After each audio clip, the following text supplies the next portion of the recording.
Here is something that should not have been possible. Prince William engineered a quiet shift of power inside the royal family, and his first move was to begin stripping Queen Camilla of her standing within the palace machine, piece by careful piece, after a private scandal involving a super yacht broke open in the middle of summer. And I promise you, the strangest part is not the yacht. The strangest part is how the whole thing came apart, because it did not collapse through some fearless investigation or a whistleblower stepping forward with documents. It collapsed because of a routine update in a maritime shipping register, a dry administrative process that exists purely for insurance purposes, the kind of paperwork that no living person reads unless it is literally their job. And that single, unremarkable filing set off a chain reaction that is now reshaping the British monarchy in real time. That is where this story truly starts. And the deeper you go into the timeline, the more the official explanations stop holding together. If you are new here, subscribe now, because this is still developing and you do not want to arrive late. Let me take you back to the trip that was never supposed to come to light, because the timing of it is almost hard to believe. It happened in late July 2025, and you have to feel the contrast, because the contrast is the whole point. While William and Catherine were moving through back-to-back public commitments across the country, a children's palliative care unit in Birmingham, a veterans event near Edinburgh, Camilla was aboard a super yacht anchored off the southern coast of France. This was not a royal vessel. It had not been chartered by the crown. There was no official staff list, no court circular entry, no organized record of her being there at all. The yacht was a privately registered vessel called the Esperanza III, held through a holding company based in Luxembourg and ultimately connected to a financial institution headquartered in Switzerland. A name that appeared nowhere in Camilla's official schedule, nowhere in her public diary, and nowhere in any palace press communication across the entire summer. Think about what that means. No announcement, no royal correspondent briefed, not even the palace press office, an institution that typically has some record of every significant movement of a senior working royal, had any paperwork on this trip. This is an institution that logs everything. When a record is missing, it is not an oversight. A deliberate absence is a deliberate choice. Someone decided to keep this hidden, and once you accept that, every innocent explanation that was later offered has to clear that hurdle first. Most of them cannot. The yacht's owner has never been charged with any crime, and I want to be accurate about that. No authority has ever brought a formal accusation against him. But in the past decade, his name has surfaced repeatedly in European lobbying disclosures. His companies hold active financial stakes in territorial development, agricultural regulation, and heritage property law, areas that sit uncomfortably close to the exact kinds of decisions that royal patronages and crown estate management can quietly influence. He is precisely the profile of person the institution had solemnly promised to keep at arm's length after the catastrophe of Prince Andrew.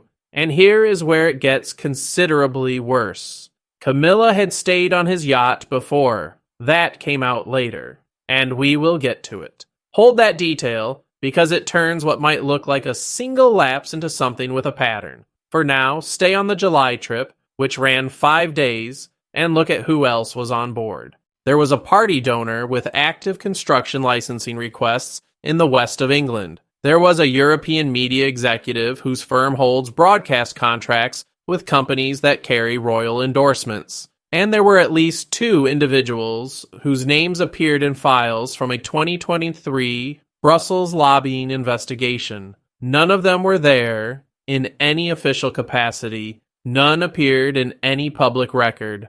To every outward appearance, this was a private gathering of people with financial interests connected to the crown, enjoying 5 days of close, unlogged access to the Queen Consort on a boat that did not officially exist in her life.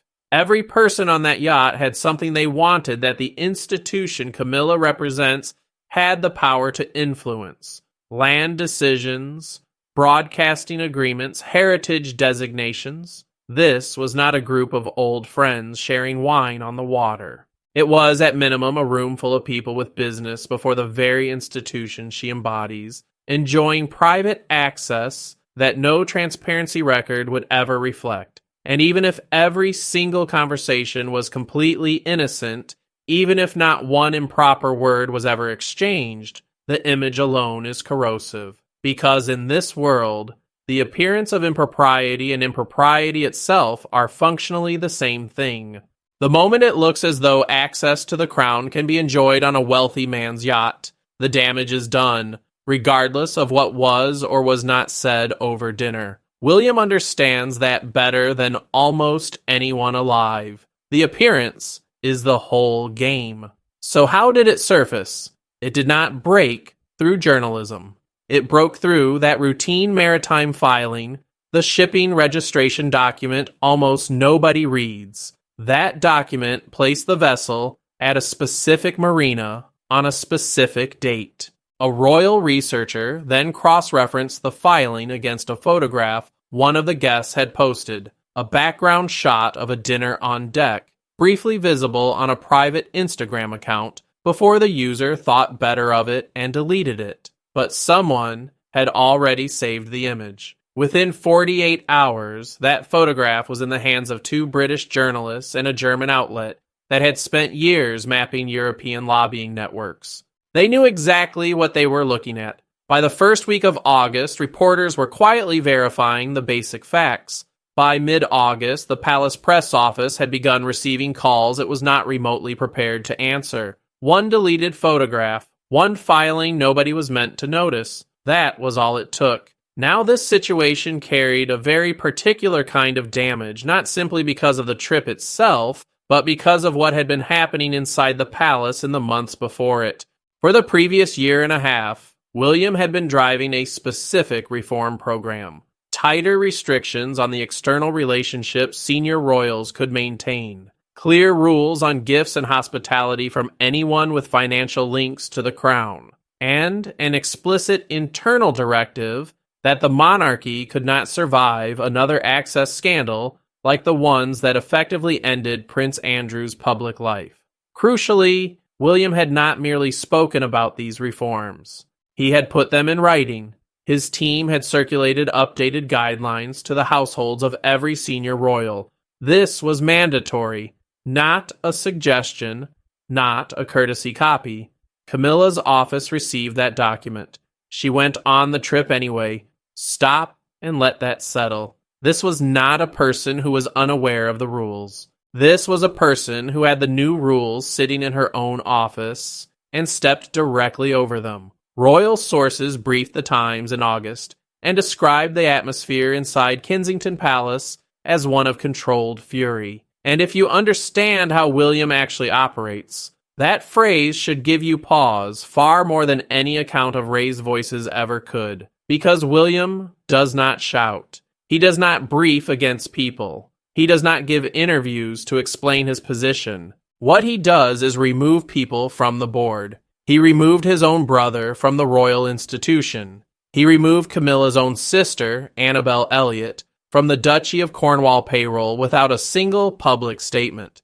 He forced Prince Andrew out of Royal Lodge through a process so patient and methodical that by the time it concluded, Andrew had nothing left to negotiate with. Everyone who knows William says the same thing. When he has decided something is finished, it is completely finished. So by late August, the question inside palace circles was never whether William would act. It was only how and how quickly. But before we get to his response, there is one detail we have to stop on because it reframes everything that follows. How did he find out? William did not learn about this from the press. He knew before any journalist had made a single phone call. Someone inside that small circle, a guest, a staff member, someone connected to the vessel's owner, made sure the details went directly to Kensington Palace. And in this world, that is not merely a leak. That is a declaration. It means at least one person who was there, or close enough to know, believed that what was happening on that boat was serious enough to hand directly to the future king. Sit with what that source actually means, because it is easy to move past it too quickly. Someone trusted enough to be in that world, close enough to know the details, looked at what was unfolding, and made a choice. Not to go to the press for money, not to protect their own position by staying quiet, but to route it straight to the future king. You only do that if you have already made a private calculation about where power is heading. You only do that if you have concluded on some level that William is where real authority now lives, and that being the person who warned him is a far safer position than being the person who said nothing. The tip-off is not just information. It is a signal about the whole institution. It tells you that people on the inside are already quietly realigning themselves around William, already treating him as the gravitational center, already placing their small private bets on the future. And that realignment was happening before a single engagement had been reassigned. The staff read the direction of travel before Camilla did. Now, let us talk about the paper trail, because this is where her position truly began to collapse. The Esperanza 3 is registered in Malta, carries a Maltese maritime license, and is owned through a Luxembourg holding company. That structure, island registration paired with a continental holding entity, is common enough for luxury vessels, but it also makes financial transparency exceptionally difficult to establish. And that is the whole problem, because nobody has clearly answered the one question that actually matters. Who paid for Camilla's time on board? When senior royals accept private travel or hospitality from individuals outside the institution, they are required to declare it. There is a formal system for precisely this. Gifts, travel, and accommodation above a certain value must be reported through internal palace channels, and those reports feed into annual transparency records reviewed by senior household officials. Camilla's July trip does not appear in any of them, not one. The holding company that owns the Esperanza 3 is registered in Luxembourg as Verlaine Capital Partners, with 3 listed directors. One of them is a British citizen named in a 2022 Parliamentary Committee report examining foreign influence in UK property markets. The report did not accuse him of a crime, but it stated that his firm's lobbying around heritage land decisions warranted closer scrutiny. Connect that, because heritage land decisions are precisely the arena where royal support carries genuine weight. The King's Foundation, which Charles spent decades building, and to which Camilla is publicly linked, engages directly with exactly those kinds of choices. Is that definitive proof of wrongdoing? No, but it is the kind of connection the palace's own updated rules were written to prevent entirely. And this is where Camilla's team made things significantly worse. When questions came, the response from her office was essentially that private travel is a personal matter. That answer works when the holiday was paid for by the royal themselves, with no external financial entanglement. It falls apart completely when the trip is hosted by someone whose company has a documented financial relationship with royal charitable structures. At that point, it is not a private matter. It is a conflict of interest, which is the precise thing the palace's governance rules exist to stop. That response landed very badly inside Kensington Palace. William's office challenged it within days. A source described the pushback as direct, meaning no diplomatic cushioning, no communication through intermediaries. The message was plain. Calling this a private matter was unacceptable, and a full account of the trip's financing was to be delivered to the king's senior officials immediately. As of that point in the reporting, that information had not arrived. And then it became more complicated still, because this was not the first time.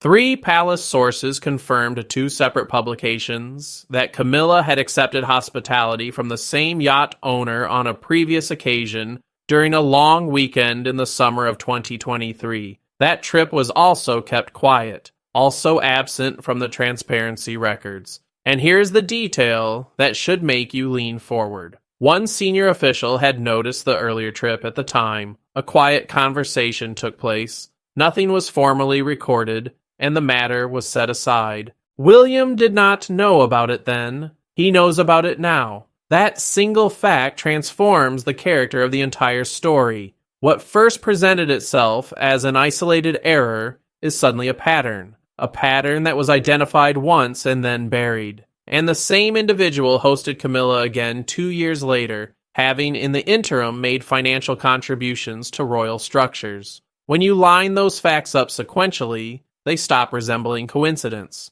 William's team did line them up. The document that mattered most to them was not the port log, it was the charity accounts. They cross-referenced a £40,000 donation from Verlaine Capital Partners against the dates of both yacht trips, then checked it against a 2024 planning application submitted by a subsidiary of that same holding company for a heritage site in Somerset. The application was ultimately rejected, but here's the detail that carries weight. It was reviewed by a body that included advisors appointed through royal channels. Nobody is asserting that Camilla intervened in that outcome. I want to be precise about that. But the appearance of a close personal relationship with a businessman seeking decisions from bodies linked to her own network is exactly what the palace had publicly committed to preventing. So by late August, William's team had concluded this was no longer a story about a holiday. It was a failure of institutional governance, and that left everyone inside the building circling the one question nobody wanted to put into words. Did Charles know? The meeting that changed everything took place on a Tuesday in the first week of September 2025, and every detail of its staging was deliberate. It was held at Kensington Palace, William's own residence, not at Buckingham Palace. That choice alone communicated something before a word was spoken. 3 senior advisors attended: William's private secretary, his communications secretary, and one official from the king's household who had been ordered to attend, not invited. Ordered. No one in that room missed the weight of that distinction. William brought a physical folder, printed documents, not a screen. Inside were the charity financial statements, the port logs, the 2022 lobbying disclosures, and a single-page summary of the 2023 trip, the earlier visit that had been quietly noted and then allowed to disappear by an official who should have sent it further up the chain. William placed the folder on the table and left it there. He did not open it for the room. He did not walk anyone through the contents. He simply said he needed to know who had seen this information in 2023 and decided it required no further action. Think about the deliberateness of that staging. He could have sent the documents electronically. He could have had a staff member summarize them. Instead, he printed them, placed them in a physical folder, carried them into a room in his own home, and let them sit on the table closed while he asked his questions. The folder was the message, a physical object saying, "This is real, this is documented, this is not going to be managed away, and I have it." In an institution that runs on unrecorded understandings and conversations that leave no trace, William walked in carrying paper. Everyone in the room understood what was being communicated beneath the surface. The era of handling things through a discreet word and no written record was over. The official from the king's household, a man with more than 15 years of palace experience, could not give a clear account. He knew the earlier trip had been flagged. He could not identify who had decided to leave it off the record. That vagueness did not satisfy William, and he allowed that to be felt in the room. According to a source with direct knowledge of what took place, what followed was not confrontational in a conventional sense. It was quieter than that, and considerably more uncomfortable. William moved through the paper trail step by step. The first trip, the donation, the planning application, the second trip. He laid them out in chronological order, and then asked a single question. At what point was my father informed? The answer was complicated in the worst possible way. Charles had been told about the July trip, but only in passing. as a casual update rather than a formal disclosure. He knew the way a husband knows his wife is going on holiday, the general location, the approximate dates, that she was traveling with friends. He had not been told who owned the vessel. He was unaware of the Luxembourg holding company, the lobbying history, or the donation. Whether he had thought to ask is a separate question, and it was one nobody in that room was willing to address out loud. William sat quietly for a moment. Then he said the king had not been informed because the system had failed to protect the right things. He then made 3 specific demands. A full written disclosure of both trips to the king's principal private secretary within 7 days. A comprehensive review of Camilla's patronages to examine links to external donors, and an immediate suspension of all contact between Camilla's household and the yacht's owner. Camilla pushed back on the 3rd demand, through Charles. The king called William the following day, and argued that Camilla had never set out to deceive anyone, and that a formal review would only generate more press attention. William's answer tells you everything about where real power in that institution now resides. He told his father plainly that the story was already in circulation, and the palace could either take control of it or be consumed by it. Charles did not immediately agree, but he did not instruct William to stop. And by the end of the week, when Camilla's office produced a partial disclosure, William's team rejected it as insufficient. A future king's office formally rejecting a response from the Queen Consort's office. That has no precedent in the modern monarchy. None. A stalemate took hold, with Camilla's people providing the bare minimum and William's declining to accept it. Then the stalemate broke open when a further piece of information surfaced from inside the palace. One of the yacht guests had held an unlogged meeting in London with a member of Camilla's patronage advisory board just 6 weeks before the trip. Now, let me show you the first moment any of this became visible from the outside, because it is such a small thing that almost everyone missed it. There is a photograph from September 12, 2025, of Charles arriving at a film premiere in London entirely alone. Camilla had been listed on the original program. She was not there. The official explanation was a scheduling conflict, offered without further detail. Royal correspondents noted it and moved on. Most people registered nothing unusual. But inside the palace, that absence was not a diary clash. It was the first visible fracture, the first outward sign that something had shifted in how Camilla's public commitments were being handled, and who was now doing the handling. To understand why that shift was even possible, you have to acknowledge what the palace never quite states directly. Charles has been undergoing cancer treatment since February 2024. He has not discussed the specifics beyond that initial statement, but what is understood from palace sources and medical correspondence is that his treatment has required real changes to his working pattern. Fewer engagements, restricted overseas travel, days when he's not well enough to be in the room, and that physical reality has quietly redistributed the balance of institutional authority in a way no formal announcement has ever acknowledged. Because consider the practical mechanics. When the king cannot chair a discussion, someone else chairs it. When he cannot review a document, someone else reviews it. Across 2024 and into 2025, that someone has, with growing regularity, been William. This is not a dramatic coup. It is simply what happens in any institution when the person at its head is managing a serious illness, and a capable deputy is available to absorb the load.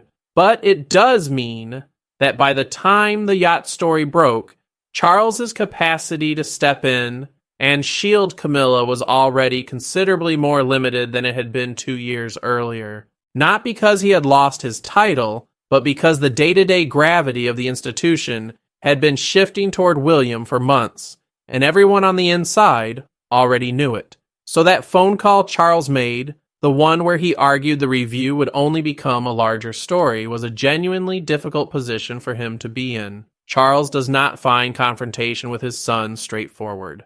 Their relationship was carefully rebuilt over many years following the fallout from the Diana era, and he has invested real effort in that repair. He loves Camilla with a depth that is not in question. He spent 30 years being publicly condemned for that relationship and married her at a time when doing so still carried genuine institutional risk.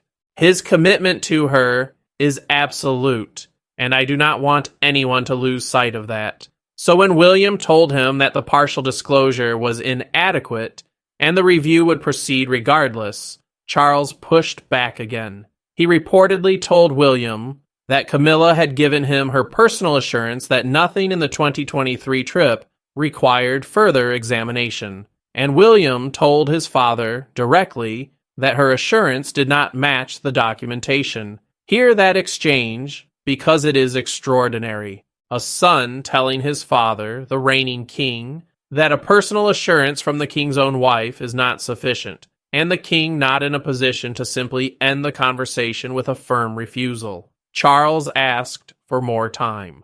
William gave him 72 hours. Those 72 hours were among the most pressurized the household had experienced in years. Charles spoke to Camilla. Camilla spoke to her advisors. Her advisors consulted palace lawyers. And at some point, the question of that 2023 meeting between the yacht guest and her patronage board member was put directly to Camilla. Her answer was that she had not been at that meeting and had not known it took place. That may be entirely true, but look at what it creates, because it is a problem regardless of which way the answer falls. If she genuinely did not know the meeting happened, then someone inside her own circle arranged access between one of her patronage advisors and a man who would later host her on a yacht and chose not to tell her, which means either her own staff were managing her affairs without her knowledge, or the meeting was not considered significant enough to mention.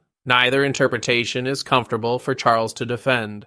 Both make the picture worse. By the end of those 72 hours, Charles had arrived somewhere no husband wishes to find himself. He could not challenge William's factual case because the documents existed and the meeting had occurred. He could not independently verify Camilla's account because the relevant staff member had provided only a partial explanation. And he could not instruct William to abandon the review without openly contradicting the institutional reform agenda he himself had publicly endorsed. He called William on the Thursday evening. The conversation was shorter than the first. He told William to proceed, asked that Camilla be treated with dignity throughout, and requested that nothing go public without his prior knowledge. William agreed to the second and third conditions. The review was already underway before the call ended. And here is the thing Charles could not bring himself to say aloud, but that every senior official understood by then. He had stopped being in a position to protect her. The space where his protection had previously operated had quietly closed around him while he was focused on staying well enough to keep working. Camilla had built her entire security inside this institution on Charles's capacity to shield her. And that shield had just developed a fracture too wide to close. So what does removal actually look like inside a place like this? Because it is worth understanding, since it is happening in plain sight.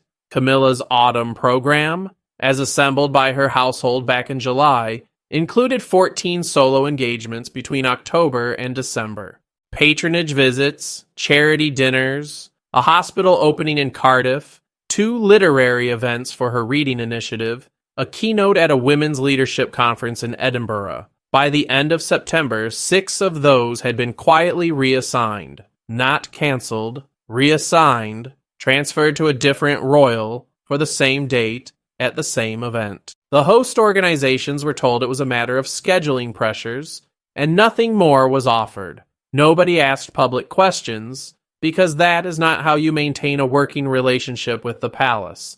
But the royal correspondents noticed immediately, and so did Camilla's own staff, because this is how removal works inside a royal institution. It does not arrive with a statement or a confrontation. It arrives through a diary that keeps getting shorter, through briefing documents that stop landing on your desk, through meetings that begin taking place without you. The entire machinery of royal life runs on access to information, to events, to the people who shape decisions. When that access contracts, influence contracts with it, quietly and completely. Staff begin to sense that their futures are no longer tied to your office, and the power shift concludes without a single word ever needing to be spoken.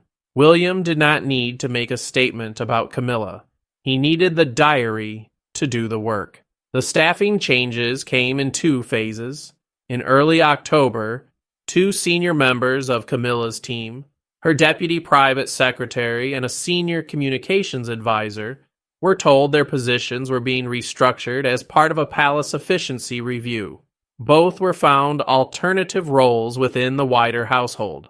Neither was replaced. The second phase was quieter. 3 more junior staff redeployed by the end of October. Camilla's dedicated team went from 11 people at the start of 2025 to 7 by November. At the same time, her access to information narrowed in ways that matter enormously inside that building. Senior royals receive regular private briefing documents covering foreign policy, domestic politics, and institutional affairs.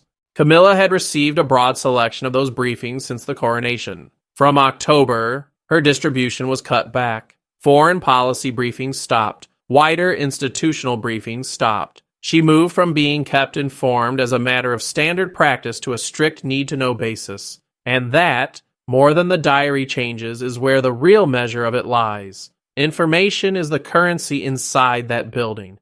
Hers was being quietly devalued. Being in the room, being on the distribution list, knowing what is coming before it becomes public, that is not a privilege. It is the entire foundation of a senior royal's influence. It is how you shape decisions before they are announced, how you get consulted, how your opinion becomes something others have to account for. Remove it, and the title remains perfectly intact while everything underneath it hollows out. You become someone who learns what the family has decided at the same time as everyone else. And for a woman who spent decades earning her way into those rooms, being shown quietly to the door of them without anyone ever using those words is its own particular kind of message. Catherine's role in this transition has been impossible to miss. She took on the Edinburgh Women's Leadership Conference and 2 of the charity dinners originally assigned to Camilla. And here is the detail that gives away the coordination.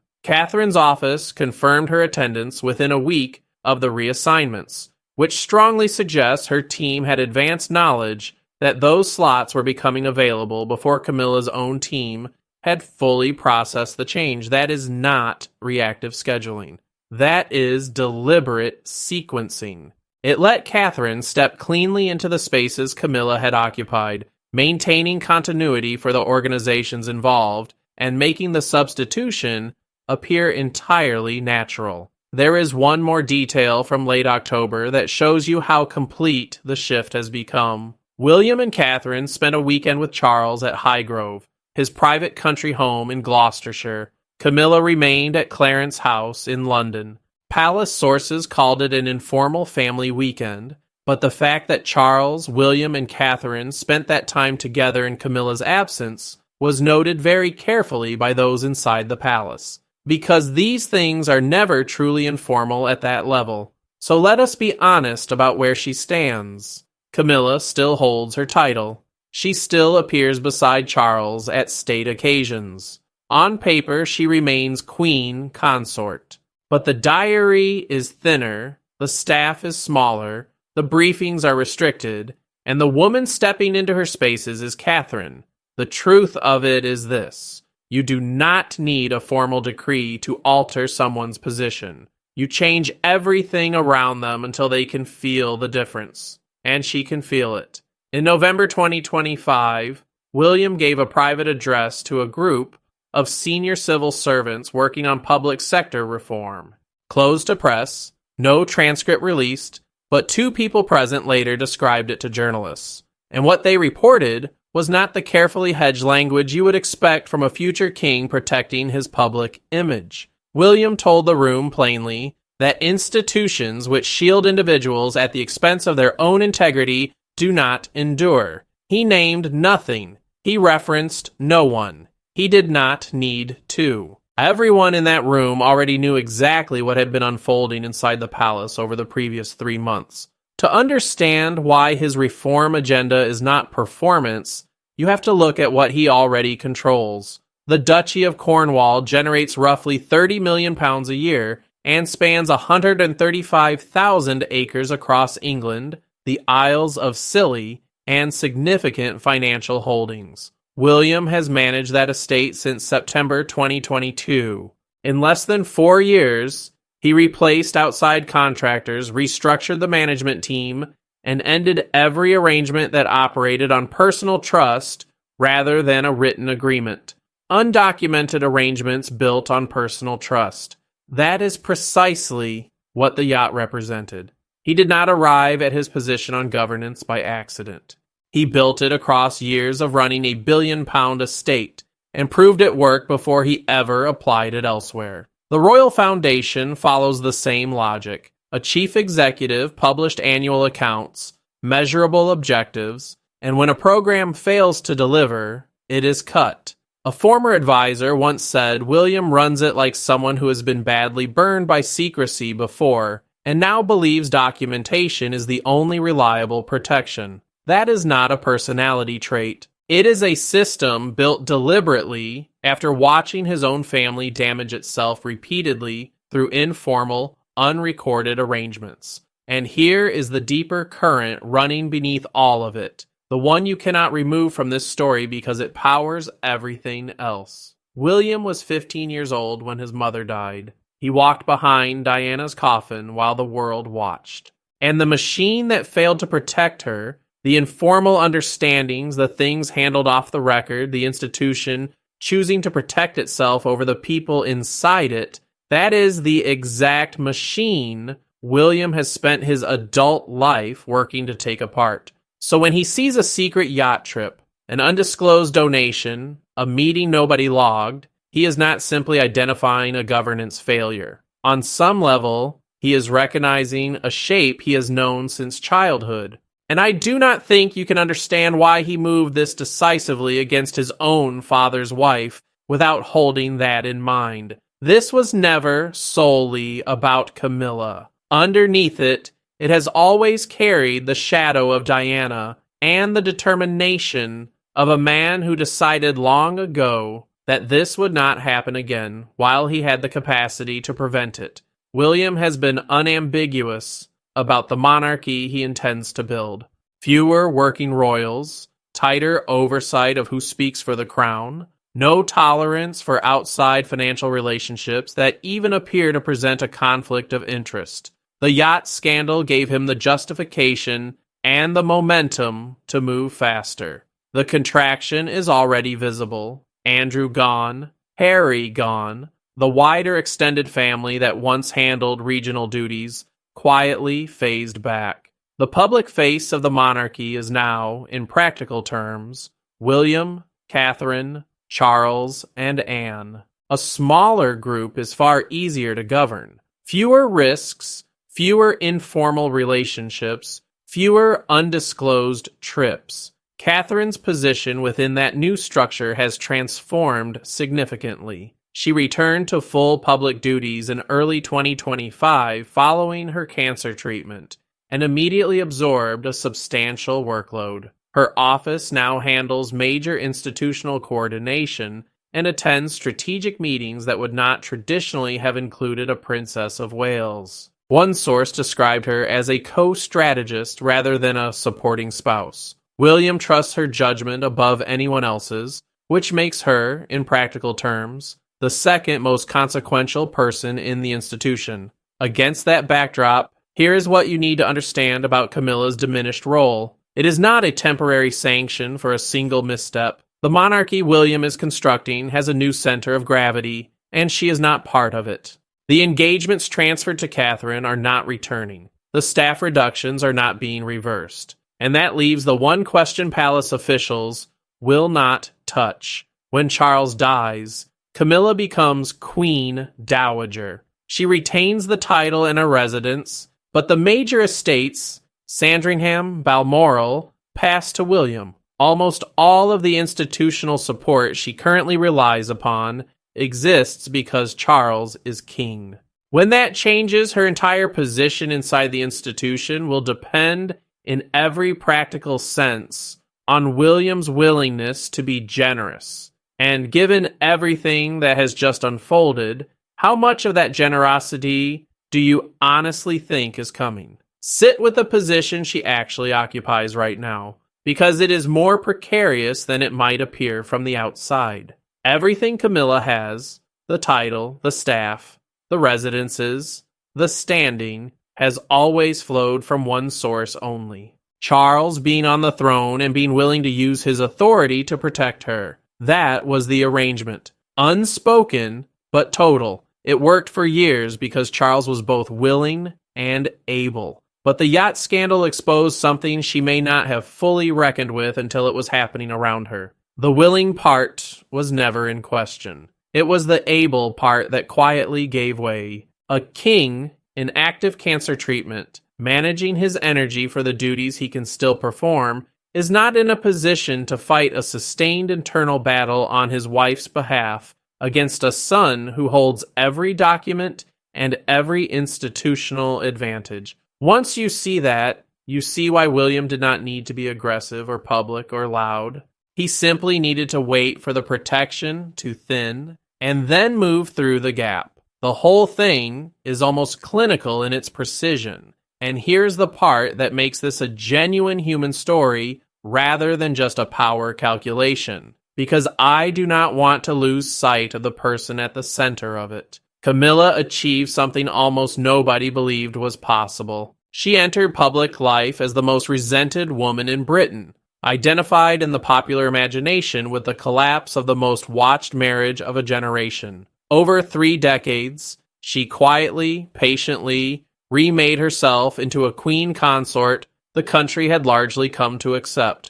That took extraordinary patience and discipline. She earned a place that had once looked entirely unreachable. And now, because of 5 days on a yacht and a maritime filing nobody was supposed to read, she is watching that place contract around her, engagement by engagement, briefing by briefing, staff member by staff member. Not in one decisive blow, which might at least have offered something to push against, but drained slowly in a way that leaves nothing to resist. And the man doing the draining is not angry with her. Not really.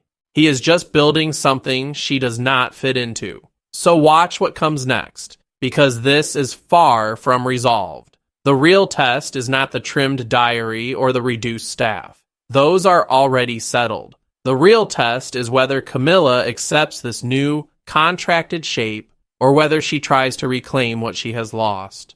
Because the moment she pushes decisively, she forces the one confrontation everyone has been carefully engineering around. The one where Charles has to choose openly between his wife and his heir's vision of the institution's future. And here is what I keep returning to. William has almost certainly already mapped that out. He is not a man who moves without knowing how the board resolves several steps ahead. Which means if Camilla pushes hard enough, she may simply be stepping into the next room he has already arranged for her. The question is whether she can see that clearly enough, or whether the instinct to fight for the position she spent 30 years building will prove stronger than the strategic patience she would need to survive it. So here is where things stand. Camilla still holds her title. She still walks beside Charles at state occasions. But the diary is thinner, the staff is fewer, and the woman filling her spaces is Catherine. I will leave you with the 3 questions nobody inside that palace is willing to answer right now. Did Camilla genuinely not understand the risk she was taking? A woman of her experience, with the new rules sitting in her own office. Is William right to move this decisively, or is he building a monarchy so tightly governed that it leaves no room for human error? And when Charles is gone, will William show Camilla the generosity she will need from a man who has never forgotten whose shadow fell across his childhood? Tell me what you think in the comments.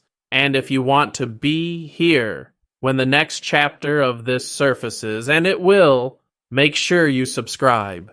Thank you for watching.